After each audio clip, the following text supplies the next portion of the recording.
ସୁସ୍ୱାଗତ ସମସ୍ତ ପିଲାମାନଙ୍କୁ। ଆଜି ଆମେ ଦଶମ ଶ୍ରେଣୀର ଅର୍ଥନୀତି ବିଭାଗ ପଢ଼ିବା। ପ୍ରଥମ ବିଷୟ ହେଉଛି ଆର୍ଥନୈତିକ ବିକାଶ। ପିଲାମାନେ ତ ଆର୍ଥନୈତିକ ବିକାଶ ଶବ୍ଦଟା ସମସ୍ତେ ଜାଣିଛନ୍ତି, ଏହା ସବୁବେଳେ ବ୍ୟବହାର କରାଯାଏ। ତ କୌଣସି ଦେଶର ଅର୍ଥନୈତିକ ବିକାଶ, ଇକୋନୋମିକ୍ ଡେଭଲପମେଣ୍ଟ, ଆର୍ଥନୈତିକ ବିକାଶ ଯେତେବେଳେ ଜାଣିବାକୁ ପାଇବା, ପ୍ରଥମେ ତାର ଇକୋନୋମିକ୍ କେମିତି ଚାଲିଛି, ଅର୍ଥନୀତି କେମିତି ଚାଲିଛି, ଇକୋନୋମିକ୍ ପ୍ରୋସେସ୍ କେମିତି ଚାଲିଛି, ସିଷ୍ଟମ୍ କେମିତି ଚାଲିଛି, ସେ ବିଷୟରେ ଆମେ ଜାଣିଲେ ଯାଇ ଇକୋନୋମିକ୍ ଡେଭଲପମେଣ୍ଟ ବା ଆର୍ଥନୈତିକ ବିକାଶ ବିଷୟରେ ଜାଣିପାରିବା। ଯେକୌଣସି ଦେଶ କେତେ ଉନ୍ନତି କରିଛି ତାର ଆର୍ଥନୈତିକ ବିକାଶରୁ ଜଣାପଡ଼େ। ଆର୍ଥନୈତିକ ବିକାଶ ଯେଉଁ ଦେଶ ଯେତେ ଅଧିକ, ସେ ଦେଶ ସେତେ ଉନ୍ନତ। ସେ ଯାହା ହଉ ପିଲାମାନେ, ଆର୍ଥନୈତିକ ବିକାଶକୁ ଆଖି ଆଗରେ ରଖି ଆର୍ଥନୈତିକ ବିକାଶକୁ ଅର୍ଥଶାସ୍ତ୍ରୀ ବା ଇକୋନୋମିଷ୍ଟ ମାନେ, ଅର୍ଥନୀତିଜ୍ଞ ମାନେ ସାରା ପୃଥିବୀକୁ ଦୁଇ ଭାଗରେ ବିଭକ୍ତ କରିଛନ୍ତି। କେତେ ଭାଗରେ କରିଛନ୍ତି? ଦୁଇ ଭାଗରେ। ଗୋଟିଏ ପିଲା ହେଲା ବିକଶିତ ଦେଶ, ଗୋଟିଏ ପ୍ରକାର ହେଲା ଡେଭଲପ୍ଡ ନେସନ୍ ବା ବିକଶିତ ଦେଶ, ଆଉ ଗୋଟେ ହେଲା ବିକାଶୋନ୍ମୁଖୀ ଦେଶ। ଅନ୍ୟ ପ୍ରକାର ଦେଶଟି ହେଲା ବିକାଶୋନ୍ମୁଖୀ ଦେଶ। ଯେଉଁ ଦେଶ ଗୁଡ଼ାକ ବିକାଶ ଆଡ଼କୁ ମୁଖ ଦେଇଛନ୍ତି, ସେମାନେ ହେଲେ ବିକାଶୋନ୍ମୁଖୀ ଦେଶ। ତ ବିକଶିତ ଦେଶ କେଉଁ ଦେଶ ଗୁଡ଼ାକୁ ଆମେ ବିକଶିତ ଦେଶ କହିବା, ଡେଭଲପ୍ଡ ନେସନ୍। ପିଲାମାନେ ଦେଖ, ଯେଉଁଗୁଡ଼ାକ ଧନୀ ରାଷ୍ଟ୍ର, ଶିଳ୍ପ ଇଣ୍ଡଷ୍ଟ୍ରି କିମ୍ବା ଶିଳ୍ପ ବା ଇଣ୍ଡଷ୍ଟ୍ରି ଯାହାକୁ ବୋଲି କହୁ, ସାଇନ୍ସ ଡେଭଲପମେଣ୍ଟ, ବିଜ୍ଞାନ ପ୍ରଯୁକ୍ତି ବିଦ୍ୟା, ଷ୍ଟାଣ୍ଡାର୍ଡ ଅଫ୍ ଲିଭିଂ ଯାହାର ଅଧିକ, ସେଗୁଡ଼ାକ ନିଶ୍ଚିତ ଭାବେ ବିକଶିତ ଦେଶ। ଯେମିତି ଯୁକ୍ତରାଷ୍ଟ୍ର ଆମେରିକା ବା USA, Germany, France, England, Japan, ଏଇ ଦେଶ ଗୁଡ଼ିକ ପିଲାମାନେ ହେଉଛି ବିକଶିତ ଦେଶ। ଆଉ କେଉଁ ଦେଶ ଗୁଡ଼ାକ ହେଲା ବିକାଶୋନ୍ମୁଖୀ ଦେଶ? ଆମ ଭାରତର ଚତୁଃପାର୍ଶ୍ୱରେ ଯେଉଁ ଦେଶ ଗୁଡ଼ାକ ଅଛି, ସେଗୁଡ଼ାକ ପିଲାମାନେ ହେଲା ବିକାଶୋନ୍ମୁଖୀ ଦେଶ। ଯେମିତି ଭାରତ, ପାକିସ୍ତାନ, ଶ୍ରୀଲଙ୍କା, ବାଂଲାଦେଶ, ଏହି ଦେଶ ଗୁଡ଼ିକୁ କୁହାଯାଏ ବିକାଶୋନ୍ମୁଖୀ ଦେଶ। ସାଧାରଣତଃ ଦେଖ, ବିକଶିତ ଦେଶ ଗୁଡ଼ିକର ଲକ୍ଷଣ ବା ବୈଶିଷ୍ଟ୍ୟ ଗୁଡ଼ାକ କ'ଣ? ବିକଶିତ ଦେଶ ଗୁଡ଼ିକର ଜନସଂଖ୍ୟା ନିୟନ୍ତ୍ରିତ ଅବସ୍ଥାରେ ଥାଏ। ଏହାର ଅର୍ଥ, ବିକଶିତ ଦେଶରେ ଲୋକ ସଂଖ୍ୟା ଯଥେଷ୍ଟ କମ୍ ଏବଂ ସେମାନଙ୍କର ମୁଣ୍ଡ ପିଛା ଆୟ ଅଧିକ। ଯେତେବେଳେ ବିକାଶୋନ୍ମୁଖୀ ଦେଶରେ ଲୋକ ସଂଖ୍ୟା ବେଶୀ, ଲୋକ ସଂଖ୍ୟା ଯଦି ବେଶୀ ହେବ, ବେଶୀ ଧନ, ଗୋଟିଏ ଲିମିଟେଡ଼ ଧନ, ବେଶୀ ଲୋକ, ଭାଗ କମ୍ ହେବ। ଗୋଟିଏ ଲିମିଟେଡ଼ ଅର୍ଥ ଅଛି, ସୀମିତ ଅର୍ଥ ଅଛି, ଆଉ ଯଦି କମ୍ ଲୋକ ହେଲେ ତାହେଲେ ଭାଗଟା ପିଲେ କ'ଣ ହେବ? ବେଶୀ ହେବ। ତ ସେଇଭଳିଆ ଯଦି ଲୋକ ସଂଖ୍ୟା ଅଧିକ ହେଲା, ସେ ଦେଶ ଗୋଟେ ବିକଶିତ ଦେଶର ଲକ୍ଷଣ ନୁହଁ। ତ ଜନସଂଖ୍ୟା ମୁଖ୍ୟ ସମସ୍ୟା ହେଉଛି ଜନସଂଖ୍ୟା। ବିକଶିତ ଦେଶରେ ଜନସଂଖ୍ୟା ବହୁତ କମ୍ ଥାଏ, ଆଉ ବିକାଶୋନ୍ମୁଖୀ ଦେଶରେ ଜନସଂଖ୍ୟା ଢେର ଅଧିକ ଥାଏ। ଆଉ ଗୋଟେ ଶୁଣ, ବିକଶିତ ଦେଶରେ ପିଲାମାନେ ମୁଣ୍ଡ ପିଛା ଆୟ ସେମାନଙ୍କର ବହୁତ ବେଶୀ, ପର୍ କ୍ୟାପିଟା ଇନକମ୍, ଜଣକ ପିଛା ଆୟ, ସମସ୍ତଙ୍କର ଇନକମ୍ଟା, ଭାଗଟା, ପ୍ରତି ଜଣକ ପିଛା ଆୟଟା ବହୁତ ଅଧିକ ବିକଶିତ ଦେଶ ଗୁଡ଼ିକରେ। ଆଉ ବିକାଶୋନ୍ମୁଖୀ ଦେଶ ଗୁଡ଼ିକରେ ମୁଣ୍ଡ ପିଛା ଆୟ ଯଥେଷ୍ଟ କମ୍। ବିକଶିତ ଦେଶ ଗୁଡ଼ିକରେ ଲୋକମାନଙ୍କର ଚାଲିଚଳଣି, ଜୀବନ ଧାରଣର ମାନ, ଷ୍ଟାଣ୍ଡାର୍ଡ ଅଫ୍ ଲିଭିଂଟା ପିଲାମାନେ ବହୁତ ଅଧିକ। ସେମାନଙ୍କର ଜୀବନ ଧାରଣର ମାନ ବିକଶିତ ଦେଶ ଗୁଡ଼ିକରେ ବହୁତ ଅଧିକ, ଚାଲିଚଳଣି ବହୁତ ଉଚ୍ଚରେ ଉନ୍ନତ। କିନ୍ତୁ ବିକାଶୋନ୍ମୁଖୀ ଦେଶରେ ଜୀବନ ଧାରଣର ମାନ ବହୁତ କମ୍। କ'ଣ ପାଇଁ ନା, ବିକାଶୋନ୍ମୁଖୀ ଦେଶ ଗୁଡ଼ିକରେ ଅଧିକାଂଶ ଲୋକ ଗରିବ ଏବଂ ସେମାନଙ୍କର ମୁଣ୍ଡ ପିଛା ଆୟ ଯଥେଷ୍ଟ କମ୍, ଖୁବ୍ କମ୍। ସେଥିପାଇଁ ସେମାନଙ୍କର ଜୀବନ ଧାରଣର ମାନ ବହୁତ କମ୍ ବା ନିମ୍ନ ଧରଣର ହୋଇଥାଏ। ଆମେ ବର୍ତ୍ତମାନ ପିଲାମାନେ ପଢ଼ିବା ଅର୍ଥନୈତିକ ବିକାଶ ଓ ଏହାର ନିରୂପଣ। ପ୍ରକୃତରେ ଆର୍ଥନୈତିକ ବିକାଶ କହିଲେ ଅର୍ଥନୈତିକ ଅଭିବୃଦ୍ଧିକୁ ବୁଝାଏ। ଅର୍ଥନୈତିକ ଅଭିବୃଦ୍ଧି ବା ଇକୋନୋମିକ୍ ଗ୍ରୋଥ୍। ଇକୋନୋମିକ୍ ଗ୍ରୋଥ୍ କାହାକୁ କୁହାଯିବ ପିଲାମାନେ? ଯେତେବେଳେ ଗୋଟିଏ ଦେଶର ବୃଦ୍ଧି ଘଟିଲା, ଟୋଟାଲ ଇନକମ୍ ଉପରେ, ଆୟରେ ବୃଦ୍ଧି ହେଲା, ସମୁଦାୟ ଆୟରେ ଯେତେବେଳେ ବୃଦ୍ଧି ହେଉଛି, ସେଟାକୁ କୁହାଯାଏ ଅଭିବୃଦ୍ଧି। ଯେତେବେଳେ ଆୟ, ଟୋଟାଲ ଇନକମ୍ ବଢ଼ିଯାଉଛି, ସମୁଦାୟ ଆୟ ବଢ଼ିଯାଉଛି, ସେହି ସମୟରେ ଆମ ଦେଶଟା ଡେଭଲପମେଣ୍ଟ ହେଇପାରିବ ବା ବିକାଶ ହେଇପାରିବ।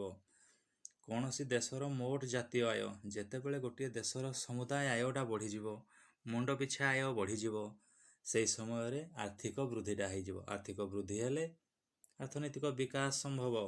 ଦେଖ, ଦେଶର ମୋଟ ଜାତୀୟ ଆୟ ବଢ଼ିଲେ ମୁଣ୍ଡ ପିଛା ଆୟ ବଢ଼ିବ। ମୁଣ୍ଡ ପିଛା ଆୟ ଯଦି ବଢ଼ିଲା କ'ଣ ହେବ? ଆର୍ଥିକ ଅଭିବୃଦ୍ଧି ବା ଆର୍ଥିକ ବୃଦ୍ଧି ହେବ। ଆର୍ଥିକ ବୃଦ୍ଧି ବଢ଼ିଲେ ଅର୍ଥନୈତିକ ବିକାଶ ସମ୍ଭବ ହେବ। ତ ଖାଲି ଟଙ୍କା ପଇସା ବଢ଼ିଗଲେ ବା ଟୋଟାଲ ଇନକମ୍ ବଢ଼ିଗଲେ, ସମୁଦାୟ ଅଭିବୃଦ୍ଧି ହେଇଗଲେ, ଅର୍ଥନୈତିକ ଅଭିବୃଦ୍ଧି ହେଇଗଲେ ଅର୍ଥନୈତିକ ବିକାଶ କହିବା ଠିକ୍ ହେବ ନାହିଁ। ଅର୍ଥନୈତିକ ପ୍ରକୃତ ଡେଭଲପମେଣ୍ଟ କେତେବେଳେ, ବିକାଶ କେତେବେଳେ ହୁଏ? ଯେତେବେଳେ ଲୋକମାନଙ୍କର ଜୀବନ ଧାରଣର ମାନଟା ଅଧିକ ହେଇଯିବ। ପିଲାମାନେ, ଯେତେବେଳେ ଶିକ୍ଷା କ୍ଷେତ୍ରରେ ଅଧିକ ହେବ, ଯେତେବେଳେ ସାକ୍ଷରତା ବଢ଼ିଯିବ, ଶିକ୍ଷା କ୍ଷେତ୍ରରେ ଯେତେବେଳେ ଆମର ଅଭିବୃଦ୍ଧି ବେଶୀ ହେଇଯିବ, ଆୟୁ ସମ୍ଭାବନା ବଢ଼ିଯିବ, ଷ୍ଟାଣ୍ଡାର୍ଡ଼ ଅଫ୍ ଲିଭିଂ ବଢ଼ିଯିବ, ସାମାଜିକ ଆଉ ସାଂସ୍କୃତିକ ଅଭିବୃଦ୍ଧି, କଲଚରାଲ ଗ୍ରୋଥ ଯେତେବେଳେ ହେଇଯାଉଛି, ସାଂସ୍କୃତିକ ଅଭିବୃଦ୍ଧି, ସେହି ସମୟରେ ପିଲାମାନେ ଅର୍ଥନୈତିକ ବିକାଶ ହୋଇଥାଏ ଗୋଟିଏ ଦେଶର। ଅର୍ଥନୈତିକ ବିକାଶ ବାହାର କରିବା ପାଇଁ, ହିସାବ କରିବା ପାଇଁ ଦୁଇଟା ଜିନିଷ ଦରକାର। ଗୋଟିଏ ହେଲା ମୋଟ ଜାତୀୟ ଆୟ, ଅନ୍ୟଟି ହେଲା ମୁଣ୍ଡ ପିଛା ଆୟ। ତାହେଲେ ପିଲାମାନେ, ମୋଟ ଜାତୀୟ ଆୟ କାହାକୁ କୁହାଯାଏ? ମୋଟ ଜାତୀୟ ଆୟ, ଦେଖ, କୌଣସି ଦେଶରେ ବର୍ଷକ ମଧ୍ୟରେ ଉତ୍ପାଦିତ ହୋଇଥିବା ସମସ୍ତ ଦ୍ରବ୍ୟ ଓ ସେବାର ମୁଦ୍ରାଗତ ମୂଲ୍ୟ ଏବଂ ତତ୍ ସହିତ ଦେଶ ବାହାରୁ ଆସୁଥିବା ଆୟର ସମଷ୍ଟିକୁ ମୋଟ ଜାତୀୟ ଆୟ କୁହାଯାଏ। ଶୁଣ ପିଲେ, କୌଣସି ଦେଶରେ, ଯେକୌଣସି, ସେ ଭାରତ ହେଉ, ଚାଇନା ହେଉ, ଆମେରିକା ହେଉ, ଜର୍ମାନୀ ହେଉ, ଯେକୌଣସି ଦେଶ, ଗୋଟିଏ ବର୍ଷ ଭିତରେ 365 ଦିନ ଭିତରେ ଉତ୍ପାଦିତ ହୋଇଥିବା ସମସ୍ତ ଦ୍ରବ୍ୟ କେଉଁଗୁଡ଼ାକ? ଯେଉଁ ଜିନିଷ ଗୁଡ଼ାକ ଆମେ ଛୁଇଁପାରୁ, ଟାଞ୍ଜିବୁଲ୍, ତାହାକୁ ଦ୍ରବ୍ୟ ବା ଜିନିଷ କୁହାଯାଏ। ସେବା ହେଉଛି ପରିବହନ। ଗୋଟିଏ ଜିନିଷ ତୁମେ ଆଣିଲ, ଗୋଟେ ଟ୍ରକରେ କିମ୍ବା ଟ୍ରେନରେ ଆସିଲା, ପରିବହନ, ଟ୍ରାନ୍ସପୋର୍ଟ ହେଇକି ଯେଉଁ ଆସିଲା, ସେଟାକୁ ସେବା। ଡାକ୍ତର ତୁମକୁ ଯେଉଁ ଜିନିଷ ଦେଲା, ସେଟା ସେବା। ତୁମେ ଜଣଙ୍କ ସାଙ୍ଗରେ ଆଉ ଜଣଙ୍କ ସାଙ୍ଗେ କଥା ହେଲ, ଟେଲିଫୋନ୍ରେ କିମ୍ବା ମୋବାଇଲରେ କିମ୍ବା ଇମେଲ୍ କଲ, ଇନ୍ସୁରାନ୍ସ କଲ, ସେ ଜିନିଷ ଗୁଡ଼ାକ ଛୁଇଁ ହୁଏନି। ଯେ ଜିନିଷ ଗୁଡ଼ାକ ଇନଟାଞ୍ଜିବୁଲ୍, ଛୁଇଁ ହୁଏନି, ସେଗୁଡ଼ାକୁ ପିଲେ ସେବା କୁହାଯାଏ। ତ ଦ୍ରବ୍ୟ ଆଉ ସେବା ଗୋଟେ ଦେଶ ଭିତରେ ଯେତିକି ଉତ୍ପାଦନ କରାଗଲା, ପ୍ରଡକ୍ସନ୍ ଯେତିକି ପିଲାମାନେ ହେଲା, ତାର ଟଙ୍କା ଆକାରରେ ମୂଲ୍ୟ କେତେ ହେଲା, ପ୍ଲସ୍ ତା ସହିତ ଦେଶ ବାହାରୁ, ଆମ ଦେଶ ବାହାରୁ କହିଲେ ସେ ଶ୍ରୀଲଙ୍କାର ହେଉ, ଚୀନରୁ ହେଉ, ଆମେରିକାର ହେଉ, ଯେକୌଣସି ଦେଶରୁ, ବାହାର ଦେଶରୁ ଆମ ଦେଶକୁ ଯେଉଁ ଟଙ୍କା ଆସିଲା, ଆୟଟା ଆସିଲା ପିଲେ, ତାକୁ ମିଶେଇ ଦେଲେ ମୋଟ ଜାତୀୟ ଆୟ କୁହାଯାଏ। କ'ଣ କ'ଣ? ଗୋଟିଏ ଦେଶ ଭିତରେ ବର୍ଷକ ଭିତରେ ଯେତିକି ଦ୍ରବ୍ୟ, ଜିନିଷ ଓ ସେବା, ତାର ମୁଦ୍ରାଗତ ମୂଲ୍ୟ, ଟଙ୍କା ହିସାବରେ ମୂଲ୍ୟ, ପ୍ଲସ୍ ତତ୍ ସହିତ ଦେଶରୁ ଆସୁଛି ବହିରାଗତ, ବାହାରୁ ଆଉଥିବା ଟଙ୍କାର ବା ଆୟର ସମଷ୍ଟିକୁ ମୋଟ ଜାତୀୟ ଆୟ କୁହାଯାଏ, ବା ଗ୍ରୋସ୍ ଡୋମେଷ୍ଟିକ୍ ପ୍ରଡକ୍ଟ। ମୁଣ୍ଡ ପିଛା ଆୟ କେମିତି ବାହାର କରାଯାଏ ପିଲା ଜାଣିବା। ଦେଖ, ଯେକୌଣସି ଦେଶର ମୋଟ ଜନସଂଖ୍ୟାକୁ କେମିତି କରିବ? ଦେଶର ମୋଟ ଜାତୀୟ ଆୟ ହରଣ ମୋଟ ଜନସଂଖ୍ୟା ଯଦି କରିଦେବା, ତାହେଲେ ମୁଣ୍ଡ ପିଛା ଆୟ ବାହାରିବ। ଆଉ ଥରେ କହୁଛି, ମୁଣ୍ଡ ପିଛା ଆୟ ସମାନ ମୋଟ ଜାତୀୟ ଆୟ ହରଣ ମୋଟ ଜନସଂଖ୍ୟା, ଦେଶର ମୋଟ ଜନସଂଖ୍ୟା। ଅତଏବ ମୁଣ୍ଡ ପିଛା ଆୟ ନିରୂପଣ କରିବା ପାଇଁ ଜନସଂଖ୍ୟାର ଭୂମିକା ଅତି ଗୁରୁତ୍ୱପୂର୍ଣ୍ଣ। ମୁଣ୍ଡ ପିଛା ଆୟ କେତେବେଳେ ବଢ଼ିବ? ଯେତେବେଳେ ଲୋକ ସଂଖ୍ୟା କମ୍ ହେବ, ସେହି ସମୟରେ ମୁଣ୍ଡ ପିଛା ଆୟ ବେଶୀ ହେବ। ଯେତେବେଳେ ଲୋକ ସଂଖ୍ୟା ବେଶୀ ହେଇଯିବ ପିଲାମାନେ, ମୁଣ୍ଡ ପିଛା ଆୟଟା କମିଯିବ। ଦେଖ, ତ ଭାରତର ଜାତୀୟ ଆୟ ବା ନ୍ୟାସନାଲ ଇନକମ୍ କିଏ ବାହାର କରୁଛି? ଗୋଟେ ସଂସ୍ଥା ବାହାର କରୁଛି। ଏଇଟା ମନେ ରଖ, ଇମ୍ପୋର୍ଟାଣ୍ଟ। କେନ୍ଦ୍ରୀୟ ପରିସଂଖ୍ୟାନ ସଂସ୍ଥା, ସେଣ୍ଟ୍ରାଲ ଷ୍ଟାଟିଷ୍ଟିକାଲ ଅର୍ଗାନାଇଜେସନ, CSO।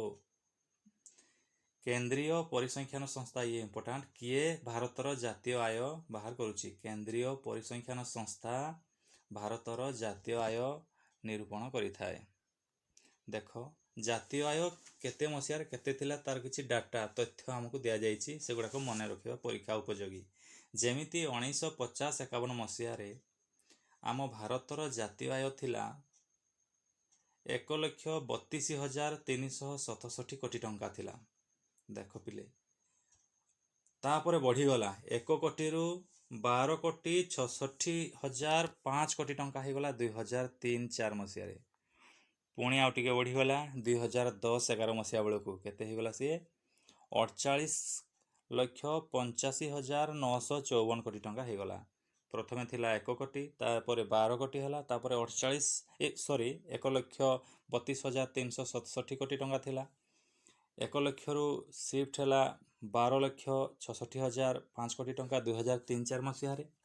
2010-11 ମସିହାରେ ଆମର ଭାରତର ଜାତୀୟ ଆୟ ପିଲା ହେଇଗଲା 48,85,954 କୋଟି ଟଙ୍କା। ଏଥିରୁ ଆମେ କ୍ଲିଅର ହେଲେ, ସ୍ପଷ୍ଟ ହେଲେ ଯେ ମୁଣ୍ଡ ପିଛା ଆୟ 2003-04 ମସିହାରେ ମୁଣ୍ଡ ପିଛା ଆୟ ବା ପର କ୍ୟାପିଟା ଇନକମ୍ ପ୍ରତି ଭାରତୀୟ ମାନଙ୍କର ଜଣ ପିଛା ଆୟ କେତେ ପଡ଼ିଲା ସର୍ବଭାରତୀୟ ସ୍ତରରେ। ଦେଖ ମୁଣ୍ଡ ପିଛା ଆୟ 2003-04 ମସିହାରେ 36,871 ଟଙ୍କା। 2010-11 ମସିହା ବେଳକୁ ସିଏ ବଢ଼ିଗଲା, ବଢ଼ିଯାଇ କେତେ ହେଲା 53,331 ଟଙ୍କାକୁ ସିଏ ବୃଦ୍ଧି ପାଇଲା।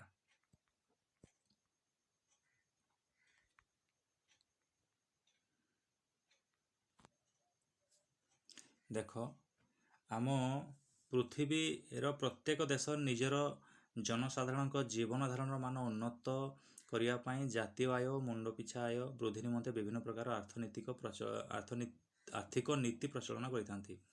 ପୃଥିବୀର ପ୍ରାୟ ସବୁ ଦେଶ ତାଙ୍କ ଦେଶ କେମିତି ଜୀବନ ଧାରଣ ମାନ ଷ୍ଟାଣ୍ଡାର୍ଡ ଅଫ୍ ଲିଭିଂ ଉନ୍ନତି କରିବେ, ସେଥିପାଇଁ ଜାତୀୟ ଆୟ ନ୍ୟାସନାଲ୍ ଇନକମ୍ କିମ୍ବା ମୁଣ୍ଡ ପିଛା ଆୟ ବା ପର କ୍ୟାପିଟା ଇନକମ୍ଟାକୁ ସେମାନେ ବଢ଼େଇବା ପାଇଁ ସବୁବେଳେ ଚେଷ୍ଟା କରିଥାନ୍ତି। ସେଥିପାଇଁ 3 ପ୍ରକାର ଆର୍ଥିକ ନୀତି ଅଛି। 3 ପ୍ରକାର ଆର୍ଥିକ ନୀତି ଗୁଡ଼ାକ ହେଲା ପିଲାମାନେ, ଗୋଟେ ହେଲା ପୁଞ୍ଜିବାଦୀ, ଆଉ ଗୋଟେ ପୁଞ୍ଜିବାଦୀ ଅର୍ଥ ବ୍ୟବସ୍ଥା ଇଂରାଜୀରେ କ୍ୟାପିଟାଲିଜିମ୍, ସମାଜବାଦୀ ସୋସିଆଲିଷ୍ଟ, ମିଶ୍ର ବା ମିକ୍ସଡ ଇକୋନୋମି ଗୋଟେ ହେଲା ପୁଞ୍ଜିବାଦୀ ଅର୍ଥ ବ୍ୟବସ୍ଥା। 3 ପ୍ରକାର ଅର୍ଥ ବ୍ୟବସ୍ଥା ପିଲେ ଅଛି, ମନେ ରଖ। ପୁଞ୍ଜିବାଦୀ ଅର୍ଥ ବ୍ୟବସ୍ଥା, ଆଉ ଗୋଟେ ହେଲା ସମାଜବାଦୀ ଅର୍ଥ ବ୍ୟବସ୍ଥା, ଆଉ ମିଶ୍ର ଅର୍ଥ ବ୍ୟବସ୍ଥା। ପୁଞ୍ଜିବାଦୀ, ପୁଞ୍ଜି ମାନେ ଟଙ୍କା ପଇସା, କ୍ୟାପିଟାଲ ଯାହାକୁ କହୁ। ପୁଞ୍ଜିବାଦୀ ଅର୍ଥ ବ୍ୟବସ୍ଥାରେ ସାଧାରଣତଃ ଦେଶର ବୃଦ୍ଧି, ପୁଞ୍ଜିବାଦୀ ଅର୍ଥ ବ୍ୟବସ୍ଥା ବା କ୍ୟାପିଟାଲିଷ୍ଟ ଇକୋନୋମିରେ ଦେଶର ବୃଦ୍ଧିଟା ଡେଭଲପମେଣ୍ଟଟା ଗ୍ରୋଥ ହେଉଛି କେମିତି, ତାର ସବୁକିଛି ଅକ୍ତିଆର କାହା ହାତରେ ଥାଏ, ଘରୋଇ ମାଲିକାନା ଥାଏ କିମ୍ବା ବ୍ୟକ୍ତିବିଶେଷ କିମ୍ବା କମ୍ପାନୀ ହାତରେ ଥାଏ। ପୁଞ୍ଜିବାଦୀ ଅର୍ଥ ବ୍ୟବସ୍ଥାର ମୁଖ୍ୟ ଲକ୍ଷ୍ୟ ପୁଞ୍ଜି ସେମାନେ ଖଟେଇଥାନ୍ତି, ସେଥିପାଇଁ ତାଙ୍କର ମୁଖ୍ୟ ଲକ୍ଷ୍ୟ ହେଲା ପିଲେ ଲାଭ ପାଇବା ଆଶା ହେଲା ପୁଞ୍ଜିବାଦୀ ଅର୍ଥ ବ୍ୟବସ୍ଥାର ଲକ୍ଷଣ। ସମାଜବାଦୀ ଅର୍ଥ ବ୍ୟବସ୍ଥା ହେଉଛି ସେମାନେ ଦ୍ରବ୍ୟ ଆଉ ସେବା ଉତ୍ପାଦନକାରୀ ସଂସ୍ଥା, କିନ୍ତୁ ତାଙ୍କର ଲାଭ ପାଇବା ତାଙ୍କର ଉଦ୍ଦେଶ୍ୟ ନୁହଁ। ସମାଜବାଦୀ, ସାମାଜିକ ପ୍ରାଣୀ ଆମେ, ତ ସମାଜବାଦୀ ଅର୍ଥ ବ୍ୟବସ୍ଥାର ତାର ଯେଉଁ ଅଛି ଅର୍ଥ ବ୍ୟବସ୍ଥା, ସେଥିରେ ତାଙ୍କର ମୁଖ୍ୟ ଉଦ୍ଦେଶ୍ୟ ଜନକଲ୍ୟାଣ, ଲୋକମାନଙ୍କର କେମିତି ମଙ୍ଗଳ ହେବ, ଜନମଙ୍ଗଳକାରୀ ତାଙ୍କର ସବୁ ହୋଇଥାଏ, ଉପରେ ସେମାନେ ଗୁରୁତ୍ୱ ଦେଇଥାନ୍ତି। ଆଉ ମିଶ୍ର ଅର୍ଥବ୍ୟବସ୍ଥା କେମିତି ହେଲା? ମିଶ୍ର ଅର୍ଥବ୍ୟବସ୍ଥା ଆମ ଭାରତ ଏବେ ହେଇଛି ପୁଞ୍ଜିବାଦୀ ଅର୍ଥବ୍ୟବସ୍ଥା ପ୍ଲସ୍ ସମାଜବାଦୀ ଅର୍ଥବ୍ୟବସ୍ଥା ସମାନ ମିଶ୍ର ଅର୍ଥବ୍ୟବସ୍ଥା। ଯେତେବେଳେ ଆମେ ପୁଞ୍ଜିବାଦୀ ଅର୍ଥବ୍ୟବସ୍ଥା ଆଉ ସମାଜବାଦୀ ଅର୍ଥବ୍ୟବସ୍ଥାକୁ ମିଶେଇ ଦେଲେ, ତାହେଲେ ତାପରେ କ'ଣ ହେଲା ପିଲେ? ମିଶ୍ର ଅର୍ଥବ୍ୟବସ୍ଥା ଆମେ ତାକୁ କୁହାଗଲା।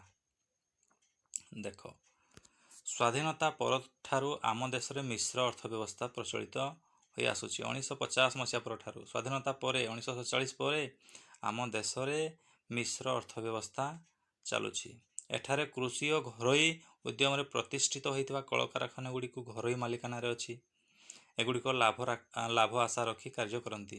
ଦେଖ କେତେ ଗୁଡ଼ିଏ ଘରୋଇ ଉଦ୍ୟୋଗ ବା ଶିଳ୍ପପତି ଟାଟା, ରିଲାଏନ୍ସ, ବଜାଜ ଏଗୁଡ଼ାକ ପିଲାମାନେ ହେଉଛି ଉଦ୍ୟୋଗ ନିଆଯାଇପାରେ। ଏଗୁଡ଼ାକ ହେଲା ପୁଞ୍ଜିବାଦୀ ଅର୍ଥ ବ୍ୟବସ୍ଥା। ସେହିପରି ସରକାରଙ୍କ ଦ୍ୱାରା ପରିଚାଳିତ ବା ଚାଲୁଛି କେତେଟା ସଂସ୍ଥା ଦେଖ, ରେଳ, ଡାକ, ଏଗୁଡ଼ାକ ହେଲା ପିଲାମାନେ ସମାଜବାଦୀ ଅର୍ଥ ବ୍ୟବସ୍ଥାର ଲକ୍ଷଣ। ପ୍ରାଇଭେଟ୍ କମ୍ପାନୀ ବା ଘରୋଇ କମ୍ପାନୀ ଗୁଡ଼ାକ ଟାଟା, ରିଲାଏନ୍ସ, ବଜାଜ ଏଗୁଡ଼ାକ ପିଲାମାନେ ହେଲା ପୁଞ୍ଜିବାଦୀ। ସମାଜବାଦୀ ଗୁଡ଼ାକ ହେଲା ରେଳ ବିଭାଗ, ଡାକ ବିଭାଗ।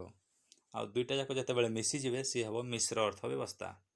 ଭାରତର ଅର୍ଥନୈତିକ ବିକାଶ, ପରିମାଣ ଓ ପ୍ରକାର ଭେଦ। ଆମେ ନେକ୍ସଟ କ୍ଲାସ୍ରେ ଏହାକୁ ପଢ଼ିବା। ହଉ ପିଲେ, ଆଜି ଏତିକି।